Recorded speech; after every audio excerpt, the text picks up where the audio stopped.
J'ai mis 1 an pour me remettre du départ de Roudoudou.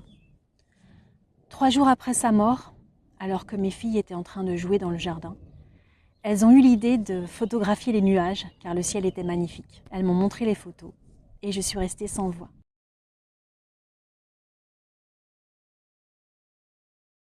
J'ai tout de suite vu un nuage qui avait la forme de mon chat. Ma fille cadette m'a également dit avoir vu Roudoudou se promener dans le jardin sous sa forme éthérée.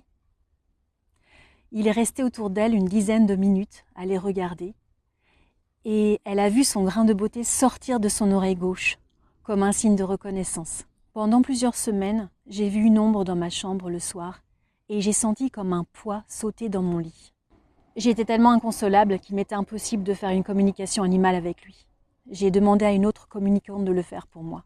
Je ne lui ai rien dit, mais elle m'a tout de suite dit qu'elle avait ressenti que Roudoudou avait reçu un grand coup dans la tête, qu'il n'avait pas réalisé qu'il était décédé, qu'il avait erré quelque temps dans le jardin jusqu'à ce qu'on vienne le chercher.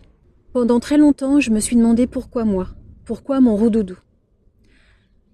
Jusqu'à ce qu'un autre communicant m'apprenne que Roudoudou s'est sacrifié et qu'il souhaitait quand même être dans mon logo. Je n'ai pas compris à l'époque, mais peu à peu le voile se lève. Je n'étais pas sur le bon chemin. 3 ans après le départ de Roudoudou, je me suis lancée dans la médiumnité.